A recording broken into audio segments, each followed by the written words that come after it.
κάνεις?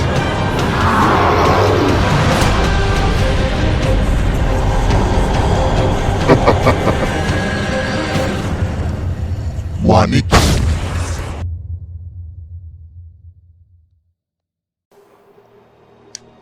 Λοιπόν, ελπίζω ότι δεν θα είναι ένα τεράστιο βίντεο αυτό. Για όσους δεν με ξέρουν, είμαι ο δημιουργός του Mystery Me. Το Mystery Me έχει φτιαχτεί από ένα άτομο, αυτό που βλέπετε στην κάμερα τώρα. Σίγουρα έχω να πω πάρα πολλά σε αυτό το βίντεο.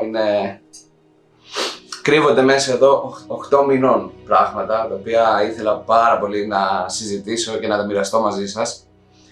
Είτε γνωρίζετε το παιχνίδι μου είτε όχι. Επειδή το παιχνίδι έχει ολοκληρωθεί, βρήκα αυτή την ευκαιρία επιτέλους, γιατί ήταν κάτι που με σκότωνε. Πάντα ήθελα να μιλήσω και να ανοιχτώ στο πιο σημαντικό κομμάτι στην ουσία για το παιχνίδι και για μένα. Εσείς, ο κόσμος, ο οποίος τι να το κάνεις σε ένα παιχνίδι χωρίς κόσμο, έτσι. Το πιο σημαντικό πράγμα είστε εσείς, είναι η γνώμη σας, το να καταφέρω να μοιράσω, να είναι μεταδοτικό αυτό που έχω σκεφτεί για το παιχνίδι, να το περάσω και σε εσάς, να το νιώσετε δικό σας. Θα προσπαθήσω σε αυτό το βίντεο να τα έχω έτσι σε ωραίες ενότητες, γιατί υπάρχουν πολλά που πρέπει να ανοιχτώ.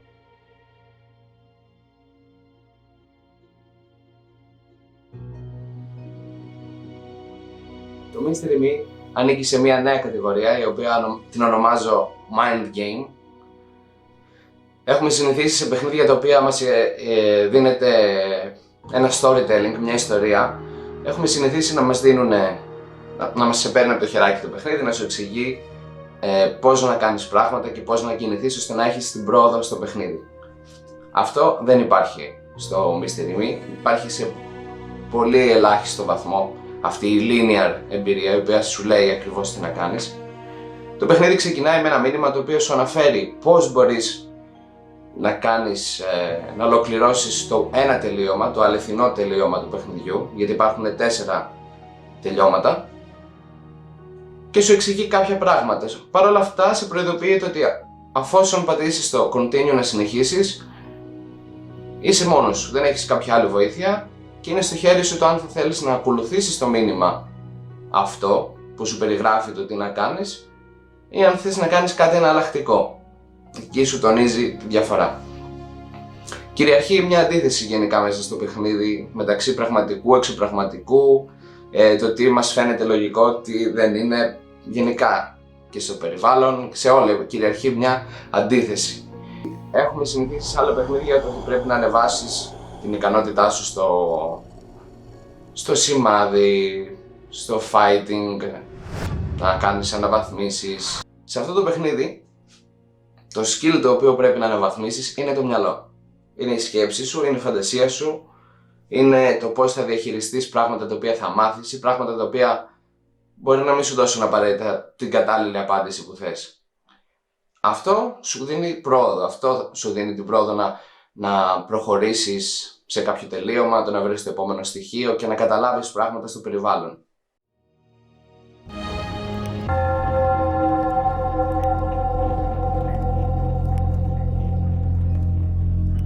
Τι είναι αυτό το μέρος? Υπάρχει αλήθεια? Δεν μπορώ να καταλάβω τι συμβαίνει. Θέλω εξηγήσεις.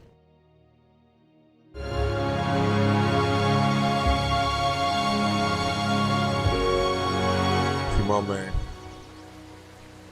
σκοτάδι παντού. Αρχίζεις να νιώθεις πως είναι να πληγώνεις. Πως είναι να μην ακολουθείς τον δρόμο μου. Μην ανησυχείς. Θα σου δείξω πολλά ακόμη. Ίσως και να μην είμαι άξιος για δεύτερη ευκαιρία.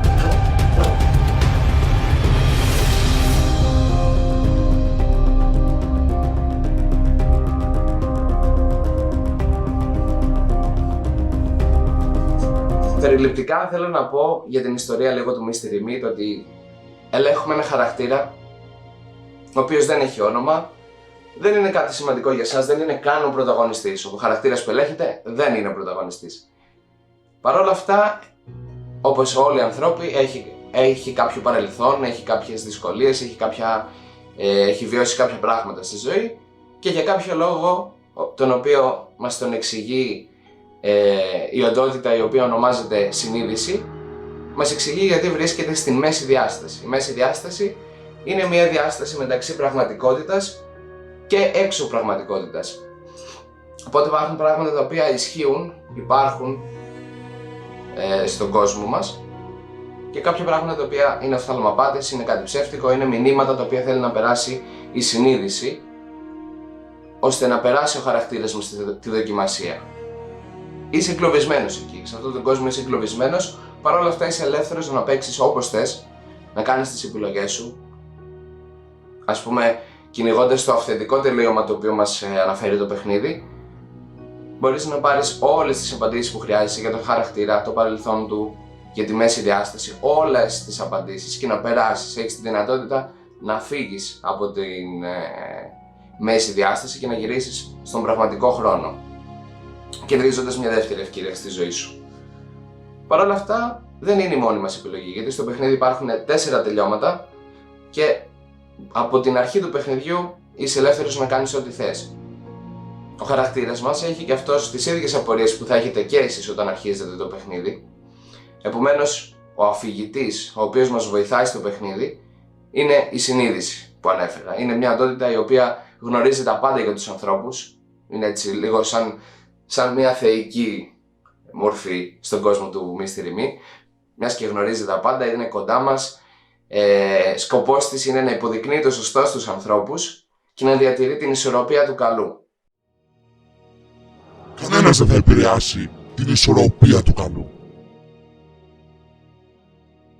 Πώς μου για πάντα θα είναι να υποδεικνύω το σωστό.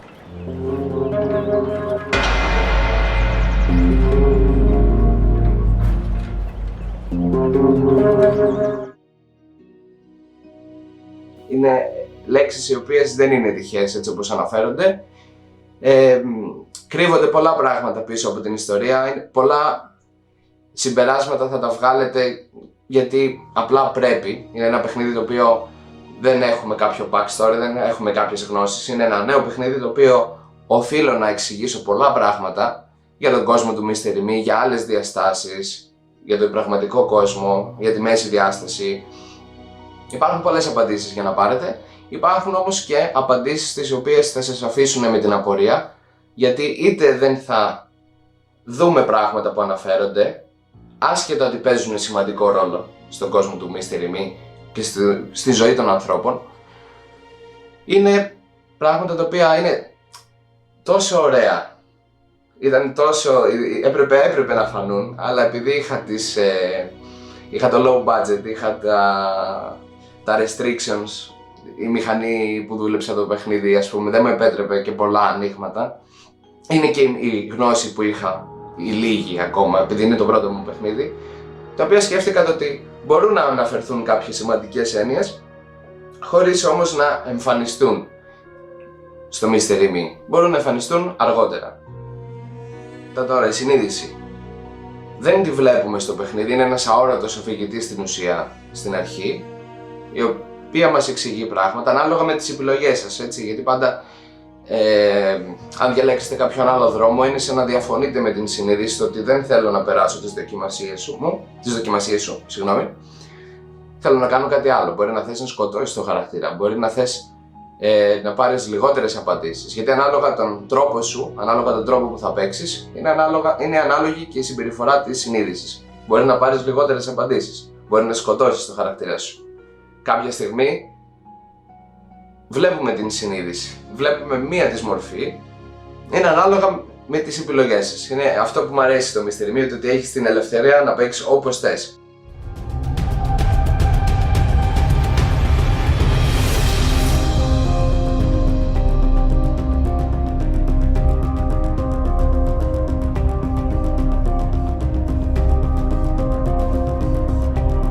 Τώρα που ακούτε όλα αυτά θα μου πείτε, είναι κάτι φρέσκο, είναι κάτι διαφορετικό, ακούγεται ωραίο, είναι ενδιαφέρον. Τι γίνεται όμως σε περίπτωση που δεν μπορώ να καταλάβω, δεν μπορεί να μου μεταδοθούν όσα έχεις σκεφτεί εσύ σαν developer, ξέρω εγώ Δημήτρη, δεν μπορώ να τα καταλάβω. Τι κάνω τώρα?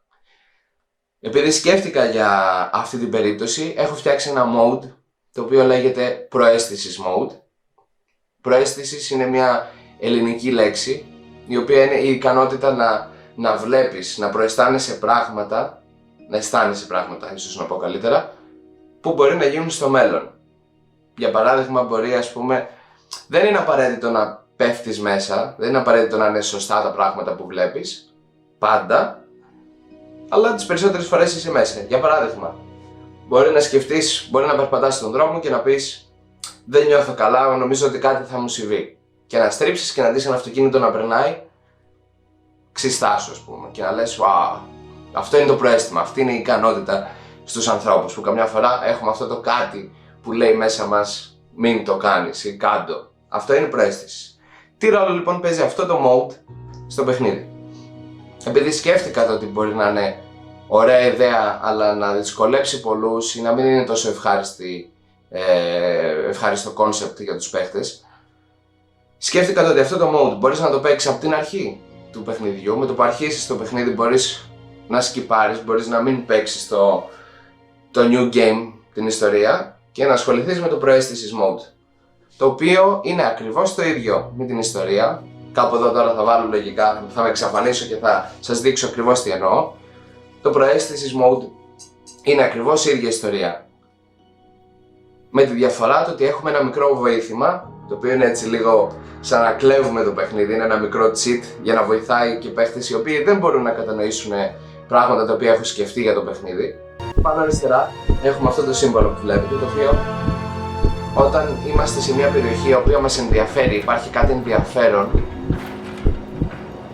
αυτό το σύμβολο κάνει σαν χτυποκάρδια, ακούμε έναν χτύπο της καρδιάς, το οποίο μας δίνει το notification, μας δίνει την ειδοποίηση το ότι κάτι υπάρχει εδώ χρήσιμο, το οποίο ίσως πρέπει να κάνω κάτι για να το ανακαλύψω, δεν ξέρω. Είναι για άλλη μια φορά η αντίθεση που σας έλεγα. Είναι το ότι το παιχνίδι κυριαρχείται από αντιθέσεις. Πάλι δηλαδή σου δίνει την βοήθεια, σου εξηγεί, σου δείχνει το δρόμο, σου δείχνει ότι κάτι ενδιαφέρον υπάρχει εδώ. Παρ' όλα αυτά δεν σου δίνει την απάντηση. Δεν σου δίνει την απόλυτη απάντηση στο ότι ναι, βρήκες αυτό το μέρος, κάνεις αυτό και αυτό και περνάς την πίστα. Όχι. Πάλι πρέπει να σκεφτείς.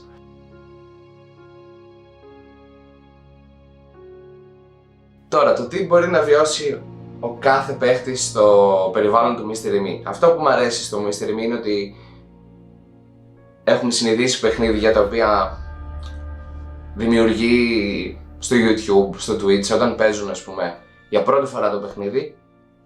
Όποιον και να πας να δεις, είναι κάτι παρόμοιο. Ξεκινάνε όλοι από ένα ίδιο μοτίβο, έναν ίδιο δρόμο. Αργά ή γρήγορα δηλαδή, όλοι καταλήγουν. Ακόμα και να προσπαθήσεις να κάνεις κάτι διαφορετικό, όταν μιλάμε για single story, ακολουθείς ένα συγκεκριμένο δρόμο. Δεν έχεις μεγάλα ανοίγματα. Αυτό είναι κάτι που δεν υπάρχει στον κόσμο του Mystery Me, γιατί όπως ανέφερα πριν, έχεις την ελευθερία να αρχίσεις όπως θες το παιχνίδι σου. Είναι δικό σου παιχνίδι. Είναι σαν να χτίζεις τη δική σου ιστορία. Μακάρι να γινόταν, ας πούμε, να είχα πάνω από 4 τελειώματα, έτσι ώστε να προσπαθούσα να πιάσω κάθε τρόπο σκέψης του καθενός και να τον ικανοποιήσω δίνοντάς του, ας πούμε, κάτι διαφορετικό κάθε φορά. Παρ' όλα αυτά έμεινα στο στόχο μου στα 4 τελειώματα. Είναι κάτι το οποίο σαν παιχνίδι δεν έχει μεγάλη διάρκεια. Παρ' όλα αυτά, αν δεν σκεφτείς σωστά, γιατί όπως είπαμε είναι ένα mind game και αυτό που πρέπει να δουλέψεις είναι το μυαλό. Οπότε αν δεν σκεφτείς σωστά, τρως χρόνο. Υπάρχουν γρίφοι στο παιχνίδι, οι οποίοι πρέπει να λύσεις. Κάποιοι είναι παγίδα, μπορεί να τύχει, ας πούμε, να εγκλωβιστείς και να πρέπει να λύσεις το γρίφο για να ξαναγυρίσεις στη μέση διάσταση. Μπορεί να σου φάει χρόνο αυτό. Μπορεί να σου φάει χρόνο το να βρεις κάποιο άλλο τελείωμα, γιατί ίσως τα στοιχεία δεν είναι αρκετά. Πρέπει καμιά φορά ίσως να πειραματιστείς, να σκεφτείς πράγματα, ας πούμε, γιατί ακόμα και η εμπειρία σας από άλλα παιχνίδια μπορεί να βοηθήσει. Μπορεί μια χαζή ιδέα, μπορεί να είστε, ας πούμε, παρέα και ένας να προτείνει κάτι χαζό, μπορεί να σου πει κάτσε ακίνητος και να γίνει κάτι. Υπάρχουν τέτοια πράγματα στον κόσμο του Mystery Me. Το περιβάλλον επίσης είναι κάτι το οποίο είναι κάτι σημαντικό, ώστε υπάρχουν πράγματα τα οποία μπορεί να, ας πούμε, να πρέπει να αλλάξει ο καιρός για να μπορέσεις να έχεις πρόσβαση σε αυτά. μαζί με τον καιρό αλλάζουν και τα events.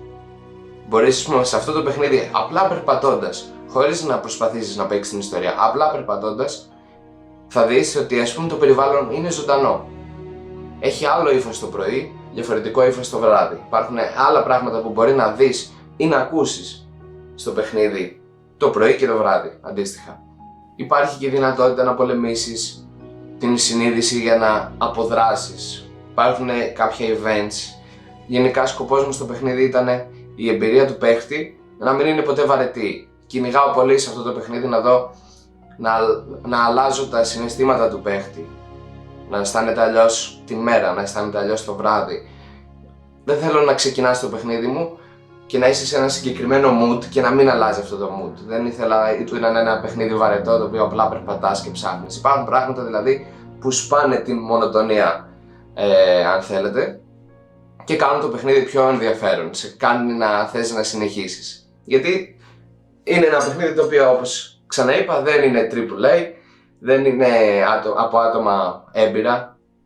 Προέρχεται από ένα άτομο το οποίο ήταν gamer και έχει 1 χρόνου εμπειρία και σκοπός μου είναι να κάνω κάτι το οποίο θα το διασκεδάσετε. Θα είναι μια εισαγωγή στην οποία θέλω να ακούσω τα συμπεράσματά σας, θέλω να δω το πώς θα κινηθείτε στον χώρο, θέλω να δω πώς σκέφτεστε, ποιες είναι οι θεωρίες σας για κάποια πράγματα που αναφέρετε. Μ' αρέσει πάρα πολύ να χτίσω ένα community το οποίο θα συζητάει για το παιχνίδι και μετά από αυτό και όταν τελειώσει αυτό το παιχνίδι, γιατί ξέρω ότι είμαι πάρα πολύ σίγουρος το ότι μαζί μπορούμε να κάνουμε τα πάντα. Μπορούμε να γράψουμε ιστορία στο επόμενο παιχνίδι, γιατί δείτε το ως εξής. Πόσα πολλά πράγματα μπορεί να κερδίσει το Mystery Me. Με το να μου πεις πράγματα τα οποία όντως δεν σ' αρέσουν, όχι για να χεϊτάρεις όμως, να μου πεις πράγματα που απλά δεν σ' αρέσανε στο παιχνίδι, τα οποία είναι τα αρνητικά του παιχνιδιού. Εμένα δεν θα με πληγώσει, είναι κάτι το οποίο το περιμένω, το χρειάζομαι και ανυπομονώ, η αλήθεια, να ακούσω πιο πολύ για τα αρνητικά του παιχνιδιού, να ακούσω τα θετικά του παιχνιδιού που σας άρεσαν ή που θέλει βελτίωση κάτι. Θέλω να ακούσω τα συμπεράσματά σας πάνω στην ιστορία, πώς αντιλαμβάνεστε πράγματα που θα ακούσετε, θέλω να δω τις θεωρίες σας και όλα αυτά, μαζί με το ότι πλήρωσες κάποια χρήματα για να παίξεις αυτό το παιχνίδι, σε κάνουν νικητή. Νικάς και εσύ σαν gamer, νικάω εγώ, νικάει και το Mystery Me. Γιατί όλα αυτά μαζί θα βοηθήσουν σε ένα καλύτερο παιχνίδι μελλοντικά, το οποίο έχω ήδη σκέψεις. Έχω ήδη σκεφτεί πράγματα για το επόμενο παιχνίδι, το οποίο θα είναι πιο μεγάλο. Θέλω να είναι 3 φορές πιο μεγάλο σε ιστορία. Και το να έχω όλα αυτά μαζί, αυτή την προσοχή του κόσμου, τα συμπεράσματά του, τα θετικά, τα αρνητικά, κάθε τι από εσάς, με δεσμεύει στο να πω ότι ναι, θα εξαφανιστώ για 2-3 όσα χρόνια χρειαστεί, ώστε να κάνω το επόμενο καλύτερο, διαφορετικό, να μην έχει την αίσθηση ότι άλλο ένα Mystery Me σε διαφορετικό περιβάλλον και με άλλη ιστορία. Δεν θέλω να είναι κάτι τέτοιο. Θέλω να είναι πολύ διαφορετικό. Θα είναι ακόμα και στον τρόπο που παίζεις. Το Mystery Me, αυτό είναι first person παιχνίδι. Για το δεύτερο έχω σκεφτεί, επειδή ο πρωταγωνιστής θα κάνει την εμφάνισή του στο δεύτερο Mystery Me. Αυτό είναι το πλάνο. Ότι ο πρωταγωνιστής, ο οποίος θα καταλάβετε αργότερα ποιος είναι, γιατί δεν θέλω να σποιλάρω. Είναι τέτοια η ιστορία που έχει να πει, τέτοια η κατάστασή του, η οποία δεν με επιτρέπει να είναι first person παιχνίδι, αλλά να είναι third person. Θέλω να κάνω αυτή τη μεγάλη μετάβαση. Ελπίζω αυτό το βίντεο να μην βγει και πολύ μεγάλο, πραγματικά τη στιγμή που θα το φτιάχνω. Δεν θέλω να είναι κάτι κουραστικό, ήθελα να είναι κάτι το οποίο θα σας δώσει έτσι μια πρώτη αίσθηση. Γιατί πραγματικά ακόμα μου κάνει εντύπωση το ότι πολλοί ακολουθήσατε την σελίδα στο Facebook, κάποιο βίντεο, δώσατε τη γνώμη σας, είπατε κάτι θετικό, κάτι αρνητικό, σε πράγματα τα οποία δεν σας εξήγησα ποτέ και με σκότωνε αυτό. Ήδη τώρα νιώθω πολύ καλύτερα που μου έδωσε αυτή τη δυνατότητα επιτέλους να ανοιχτώ στο πιο σημαντικό πράγμα. Μπορεί αυτοί οι 8 μήνες να ήταν δύσκολοι, μπορεί να έχει τα πάνω, να έχει τα κάτω, γιατί το να κάνεις κάτι μόνος σου, το οποίο βρίσκεσαι σε ένα μέρος τόσο μικρό στο χάρτη, το οποίο πρέπει να κυνηγάς τη γνώση από το YouTube, από forums, από οπουδήποτε, ήταν κάτι δύσκολο. Παρ' όλα αυτά Όταν ήρθε η μέρα και τελείωσα το παιχνίδι, αντί να μου μείνει η θετική άβρα, αυτή η όρεξη που είχα, αυτό το πάθος, αυτή η αγάπη για να φτιάξω το παιχνίδι, μου έμεινε μόνο κούραση. Κούραση, ανησυχίες, φόβοι. Και τώρα, σε αυτό το διάστημα που μιλάμε τώρα και κάνω το βίντεο, περιμένω και ψάχνω να βρω, έχω κάνει τα πρώτα μου βήματα για να βρω κάποιον εκδότη για να βγει το παιχνίδι, γιατί εγώ δεν μπορώ να στηρίξω κάτι τόσο μεγάλο οικονομικά για το παιχνίδι. Και με έκανα να σκεφτώ ότι ο λόγος ο οποίος είμαι έτσι πιο σκοτεινός, να το πω έτσι, πιο αρνητικός, πιο down, παρόλο που τέλειωσα και έπρεπε να ήμουν πολύ χαρούμενος που έφτασε σε ένα τέλος όλο αυτό το ταξίδι, όλη αυτή η εμπειρία του να τρως κάθε μέρα από 10 και βάλε ώρες και να φοράς στην ουσία κάθε μέρα από ένα άλλο ταμπελάκι και να είσαι κάτι άλλο κάθε μέρα για το παιχνίδι. Σκέφτηκα πολύ ότι με πλήγωνε αυτό το ότι κάθε μέρα έκανα κάτι ωραίο στο παιχνίδι. Το εξέλισα με τον καιρό και πάντα ήθελα να ανοιχτώ σε εσάς, γιατί το ξαναλέω, το πιο σημαντικό κομμάτι για οποιοδήποτε developer που μπορεί να βλέπει και τώρα το βίντεο, ας πούμε, και παλεύει για κάτι δικό του, το μεγαλύτερο κομμάτι είναι να ικανοποιηθείτε εσείς. Τι να το κάνω, να φτιάξω κάτι και απλά να το χαίρομαι εγώ? Δεν έχει σημασία. Το σημαντικό είναι να το χαρείτε εσείς, να δεθείτε με αυτό, να το νιώσετε δικό σας και μαζί να χτίσουμε κάτι μεγάλο. Και νιώθω πάρα πολύ ικανοποιημένος που είναι ένα αποτέλεσμα το οποίο είναι τίμιο. Δεν ζήτησα ούτε πλάτες ούτε χρήματα από κανένα. Γιατί δεν είχα και πλάτες κιόλας για να κυνηγήσω. Αλλά και πάλι, δεν ζήτησα από κανένα τίποτα. Και ελπίζω πραγματικά ότι θα είναι κάτι το οποίο θα σας ικανοποιήσει και ότι μαζί μπορούμε να το φτάσουμε πολύ, πολύ ψηλά σαν παιχνίδι. Και χαίρομαι πραγματικά, με φορτίζει και με ικανοποιεί πάρα πολύ αυτό το βίντεο που κάνω αυτή τη στιγμή και ανοίγομαι σε εσάς. Κάνω μια αρχή τουλάχιστον, είναι ένα πρώτο βίντεο και θέλω να δω να μου γράψετε στα σχόλια από κάτω τι άλλο θέλετε να συζητήσουμε, τι άλλο θέλετε να δείξουμε. Πολλοί μπορεί να μου ζητήσουν, επειδή το θυμάμαι από τον πρώτο καιρό, να έδινα κάποιο demo, κάποια alpha version και αυτά. Είναι το ότι το παιχνίδι, και που δίνω τώρα πληροφορίες και με πολλά πράγματα, νιώθω safe το ότι δεν μπορεί να τραυματίσει την εμπειρία. Το να δώσω όμως ένα demo, θα σας δώσω ένα παράδειγμα, ας πούμε. Το Uncharted, Red Dead Redemption, μεγάλα παιχνίδια τα οποία η ιστορία είναι ο πυρήνας τους, δεν δίνανε demo, γιατί το να ξέρεις πράγματα, το να σου έχει γίνει spoiler ή το να το έχεις ζήσει μία φορά, μπορεί να τραυματίσει την εμπειρία. Και επειδή το φοβάμαι πάρα πολύ αυτό στο δικό μου παιχνίδι, προτιμώ να το πιάσετε στα χέρια σας ολοκληρωμένο. Και ακόμα και αν, ας πούμε, είχατε την άποψη ότι ένα demo μπορεί να διόρθωνε κάποια πράγματα, γιατί θα μου δίνατε την άποψή σας και θα έλεγα ωραία, στο τρενάρουμε λίγο να φτιάξουμε αυτό και αυτό. Προτιμώ, δεν πειράζει, προτιμώ να είναι κάτι το οποίο ας φάω, ας πούμε, κράξιμο, ας ακούσω κάποια κακά πράγματα στο τέλος, όταν έχει ολοκληρωθεί το παιχνίδι, αρκεί να ξέρετε ότι δεν σας χάλασε την εμπειρία. Αυτό με νοιάζει πιο πολύ, να ξέρετε ότι τη στιγμή που θα το πιάσεις είναι όλα φρέσκα, είναι όλα καινούργια, δεν τα έχεις ξαναζήσει ποτέ και είμαι σίγουρος κιόλας, επειδή σας είπα ότι το παιχνίδι είναι τέτοιο, είναι ιδιαίτερο και θα προσπαθήσω να κάνω τα πάντα ώστε να σας βάλω στο σωστό mood μέχρι να έρθει η ώρα να βγει. Το οποίο ακόμα και βίντεο στο YouTube να δεις, πάλι μπορεί να μην σου έχει γίνει spoiler πολλά πράγματα. Μπορεί κάποια να τα δεις και να τα μάθεις, αλλά είμαι σίγουρος ότι για πολύ καιρό, όσο μικρό και αν λέω ότι είναι το παιχνίδι, για πολύ καιρό ξέρω ότι πολλοί δεν θα βρείτε τα πάντα που κρύβονται μέσα. Υπάρχουν πολλά πράγματα κρυφά και τα οποία πρέπει να σκεφτείς και να πράξεις ανάλογα για να τα βρεις. Γράψτε μου, θέλω να μου γράψετε λοιπόν στα σχόλια τι θα θέλατε να κάνουμε από εδώ και μπρος. Έχω το χρόνο αυτή τη στιγμή να κάνω πολλά πράγματα, θέλω να ανοιχτώ, θέλω να φτιάξω μια ωραία σχέση μαζί σας. Δυστυχώς δεν σας ξέρω όλους, θέλω να σας μάθω, θέλω να έχουμε επαφή. Θέλω και τη στιγμή που θα βγει το παιχνίδι να ακούσω, να έρθετε σε μένα να μου πείτε, ας πούμε, αυτό ρε Δημήτρη δεν μ' άρεσε, αυτό μ' άρεσε. 1002, θέλω να έχουμε έτσι να είμαστε μια γροθιά μαζί, γιατί ξέρω ότι μπορούμε να κάνουμε μεγάλα πράγματα. Για να μην γίνομαι λοιπόν κουραστικός και να μην τραβάω κι άλλο το βίντεο, μπορείτε να μοιραστείτε το βίντεο σε φίλους, να το κάνετε μια κοινοποίηση ίσως στο Facebook, οπουδήποτε στα social media. Εδώ να αφήνω και τα social media για να ακολουθήσετε. Ελπίζω να το δουν πολύ. Θέλω σιγά σιγά να χτίζω κάτι μεγάλο. Θέλω να γίνει έτσι σαν μια οικογένεια πίσω από τον κόσμο του Mystery Me, γιατί πραγματικά έχει πολύ βάθος η ιστορία και πιστεύω ότι είναι κάτι το οποίο αξίζει μια ευκαιρία να μπει στη βιομηχανία των games, να κερδίσει μια ευκαιρία ώστε να κάνουμε μεγάλα πράγματα μαζί. Πάντα το τονίζω αυτό το μαζί, γιατί το πιο σημαντικό κομμάτι είστε εσείς. Και από εδώ και μπρος θα προσπαθήσω να είμαστε έτσι σε μια ωραία επαφή. Θέλω να ακούω τις γνώμες σας.